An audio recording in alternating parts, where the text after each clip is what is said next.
My fiancé cut me out of the new year. Family trip I fully paid for, she said. My mom wants my ex there. Don't make it awkward. I didn't argue. Happy New Year. After her flight took off, I made one quiet call that night while they were counting down in the hotel lobby. A knock came at their door. I'm 32, been engaged for 8 months, and I just learned that some people will take your money and your dignity without a second thought. The trip was my idea. New Year's getaway, beach resort, all-inclusive.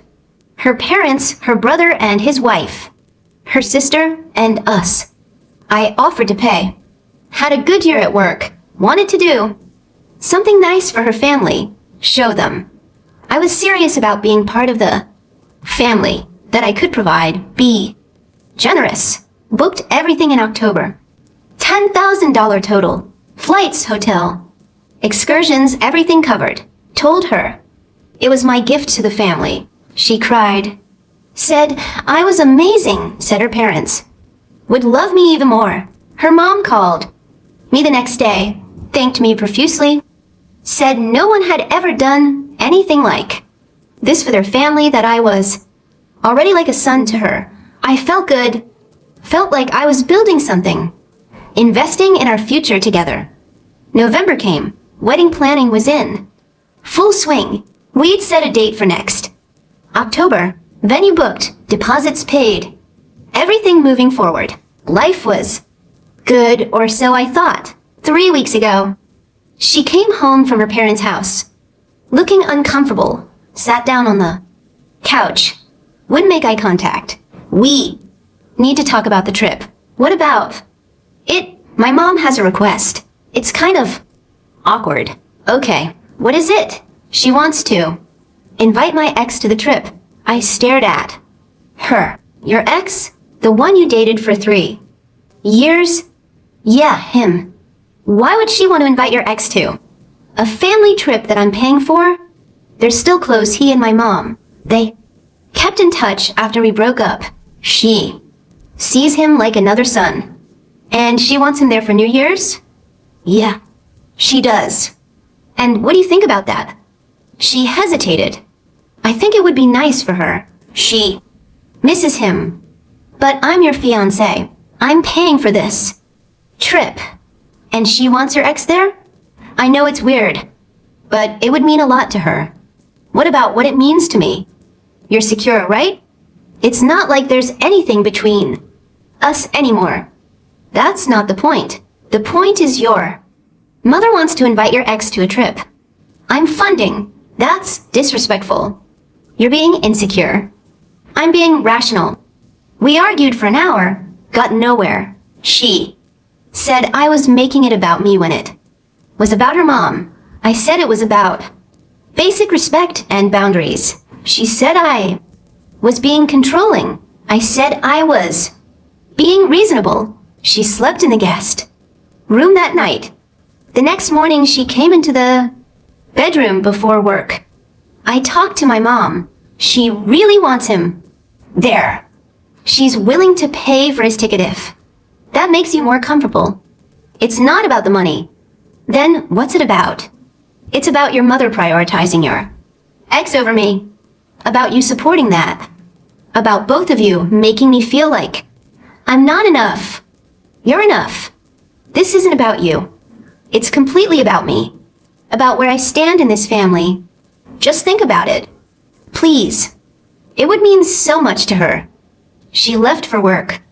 I sat there, processing, trying to understand how we'd gotten here, how my generous gift had turned into this situation. I thought about it all day. That night, I told her my decision. I'm not comfortable with your ex coming on the trip. I told my mom you'd probably say that. And she said if that's how you feel, maybe you should skip the trip. Let us have family time.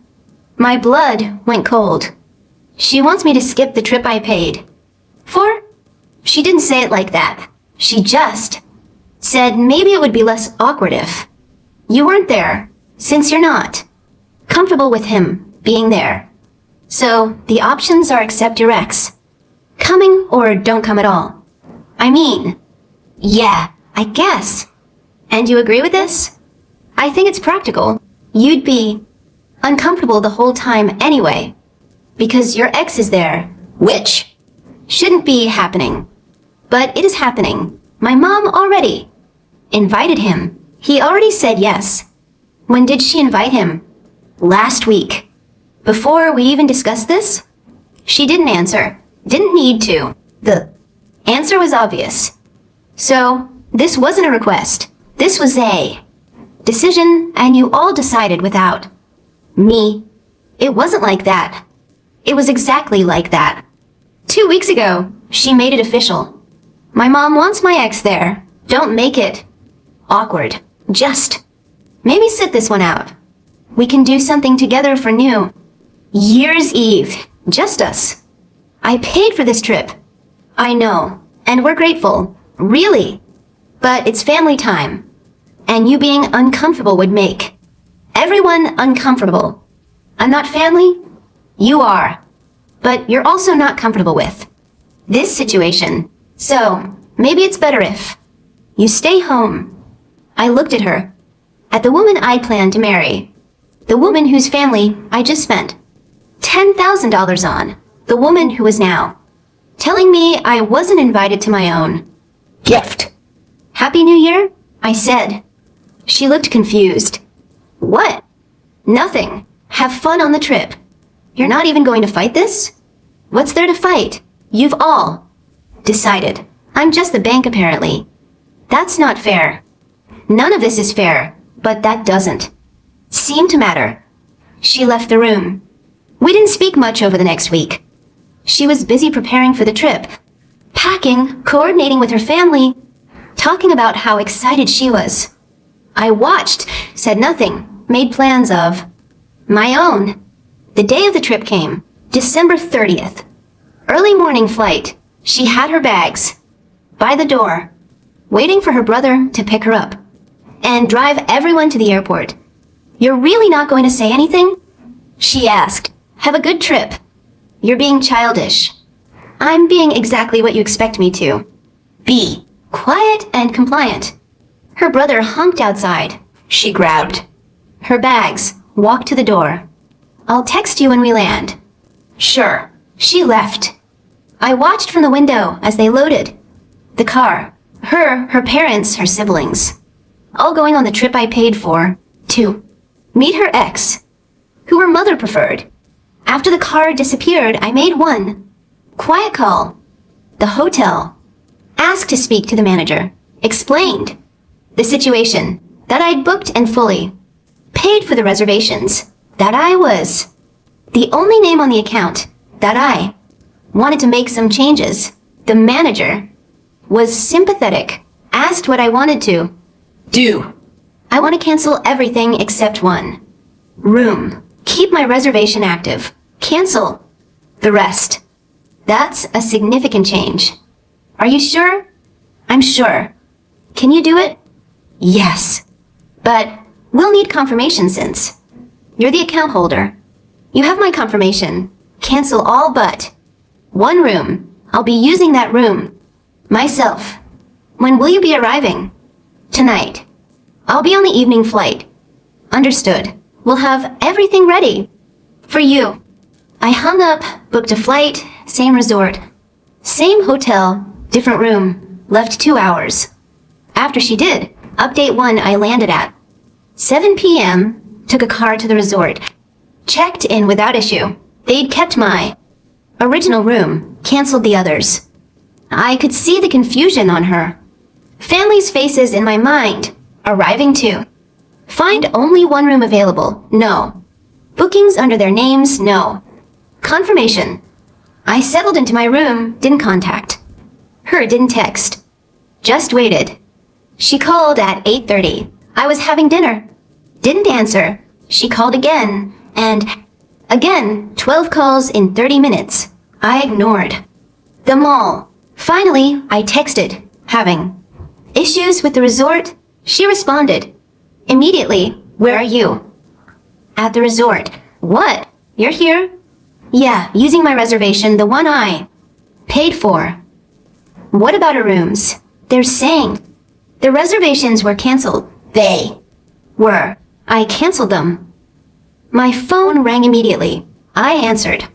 This time, you canceled our rooms? I canceled rooms that were under my name. And my payment, yes. Why would you do that? Because you uninvited me from my own gift. So I took back the gift. This is insane. Is it? You took my money, but didn't want me there. Why would I keep paying for that? What are we supposed to do? Figure it out. There are other hotels. Or maybe your ex can help since he's so important to your mother. You're being vindictive. I'm being fair. I paid for a trip for me and my fiancé's family. Since my fiancé didn't want me there, I adjusted. Accordingly, my parents are furious.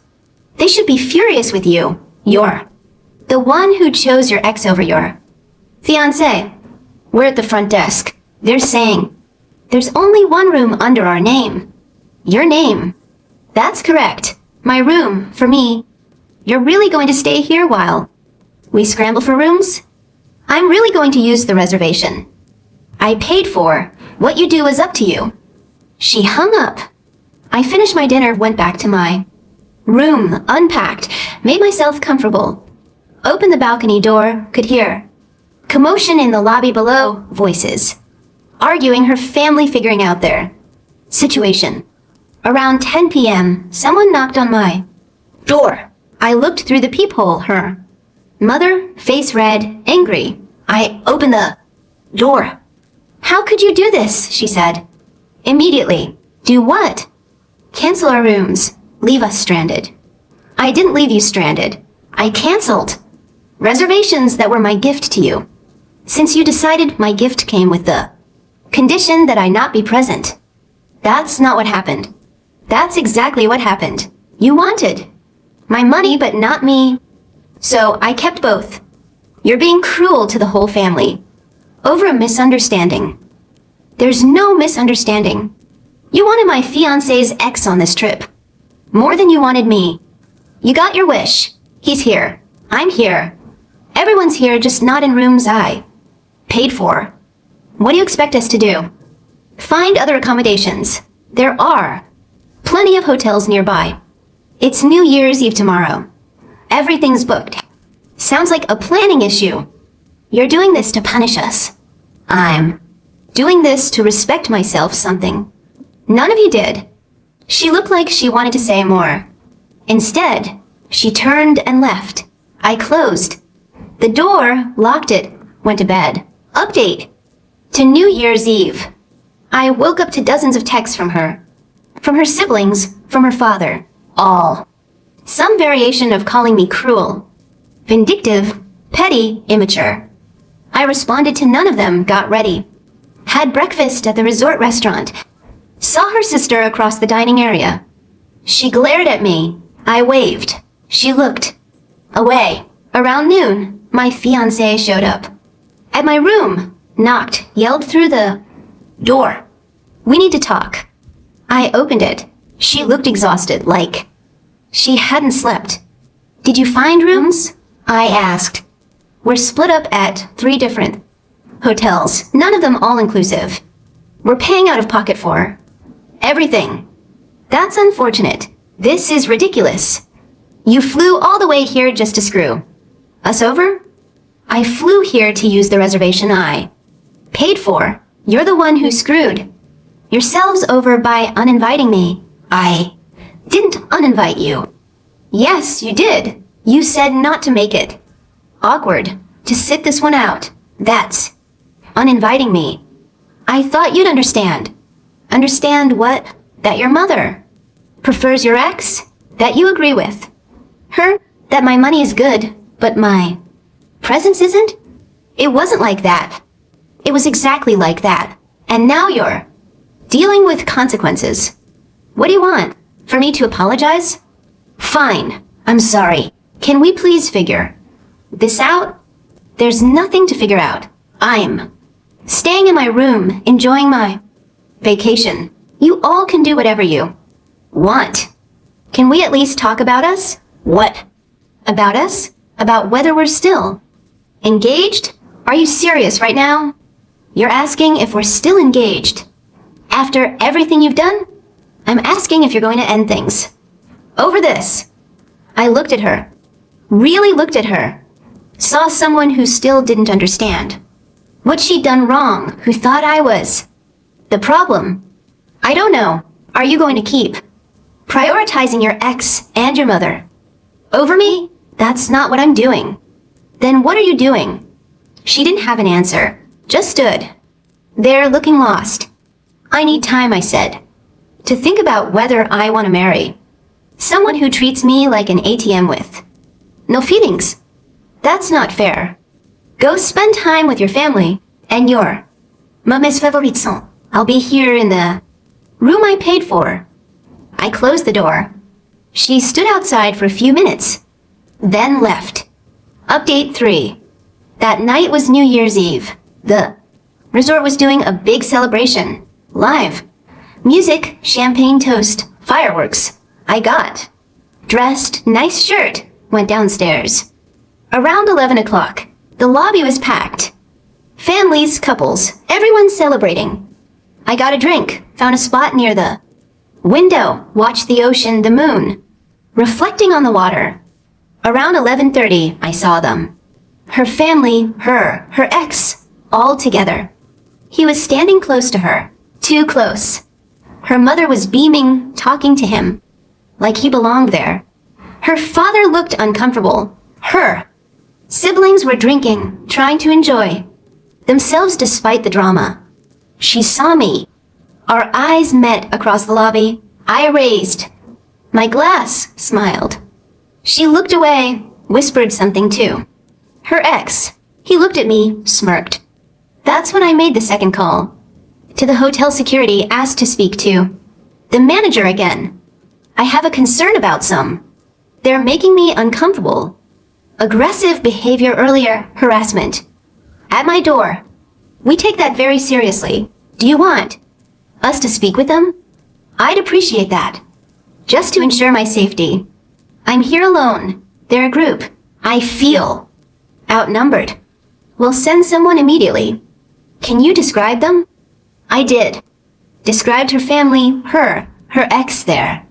Location in the lobby. 10 minutes later, security approached them. I couldn't hear the conversation, but I could see the confusion, the anger, her mother gesturing wildly, her father trying to calm everyone down. The countdown started.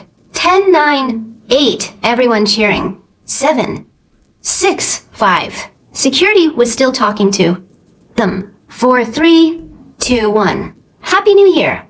Fireworks outside, cheering, kissing, celebrating. Her family being escorted out of the lobby by security because I'd made a complaint, because I'd said I felt unsafe, because this was my resort, my booking, and they were unwanted guests causing issues. I watched them leave, saw her looking back at me, face full of realization, understanding finally dawning that I wasn't going to just take this, that there were consequences. Real ones. Update for New Year's Day. I woke up to a text from her father. The first reasonable communication I'd received. Can we talk? Man to man? I agreed. Met him at a coffee shop away from the resort. He looked tired, older than I. Remembered. This has gotten out of hand, he said. Has it? My daughter loves you. My wife made a mistake. But this, what you're doing, it's too much. What am I doing? You know what you're doing. Canceling rooms, calling security, making a spectacle of us. I canceled rooms I paid for. I called security because your family was harassing me. Those are reasonable actions. You flew here just to punish us. I flew here to use a reservation I booked and paid for to enjoy a vacation. That's all. While we scramble and spend money we don't have, that's not my problem. You all made a choice to prioritize someone else over me. This is the result. My wife was wrong. I told her that, but she has a history with him. She sees him as family. I'm supposed to be family. I'm marrying her daughter, but apparently that doesn't matter as much as her comfort with her daughter's ex. What do you want? An apology? You have it from me, from her mother. I want respect. I want my fiancée to choose me over her ex, over her mother's preferences over everything. But I don't think she can do that. She can. She will. Just give her a chance. I gave her chances, many of them. She chose wrong every time. We talked for another hour. He apologized repeatedly, said his wife was stubborn, that she'd made a mistake, that they'd fix it, that they wanted me in the family. I listened, didn't commit to anything, told him I needed time to think, to decide if this was salvageable. He paid for coffee. We parted ways. Final update. I stayed at the resort for 3 more days. Enjoyed my vacation alone. Read books. Swam. Relaxed. Did everything I'd planned to do with her family, just solo. They left early. Couldn't afford to stay. Found a cheap place for one night. Left on January 2nd. I stayed until the 4th. Got my money's worth. When I got home, she was already there, sitting in the apartment we shared, waiting. We need to talk. Okay. I'm sorry. My mom was wrong. I was wrong. I should have stood up for you. You're right. You should have. Can you forgive me? I don't know. What can I do? Nothing. You can't undo what happened. You can't undo choosing your ex and your mom over me. Multiple times that happened. It's real. It changed things. So we're done? I don't know. But we're not engaged anymore. Not until I figure out if I can trust you. She took off her ring, put it on the table, started crying. I love you. I'm sure you do. But love isn't enough when there's no respect. She moved out a week later. Stayed with her parents. We talked occasionally. Awkward conversations, testing if there was anything left. Her mother called to apologize, said she'd made a mistake, that she'd prioritized old comfort over new family, that she'd been wrong. I accepted her apology, didn't commit to anything else. Her ex stopped coming around. Apparently, the situation made him uncomfortable. Good. It should have. It's been 2 months. We're trying to rebuild slowly, carefully. She's learning that choices have consequences, that disrespect has costs, that you can't take someone's generosity and treat them like garbage. I learned that sometimes you have to enforce boundaries dramatically. That quiet acceptance of disrespect just enables more disrespect. That standing up for yourself isn't cruel, even when it's uncomfortable for everyone else. The knock that came at their door that New Year's Eve was hotel security, explaining that there'd been a complaint that they needed to leave the lobby, that they were making another guest uncomfortable. That guest being me, the person who'd paid for everything, the person they'd pushed aside while they were counting down in that lobby, excited for a new year. That knock changed everything, reminded them that actions have consequences, that you can't take someone's money and their dignity without pushback. I'm 32, single-ish, learning that sometimes the person who loves you will hurt you worse than any stranger. Learning that family dynamics can poison relationships. Learning that standing up for yourself might look like revenge, but it's really just self-preservation. And learning that when someone shows you where you rank in their priorities, believe them and adjust your investment accordingly.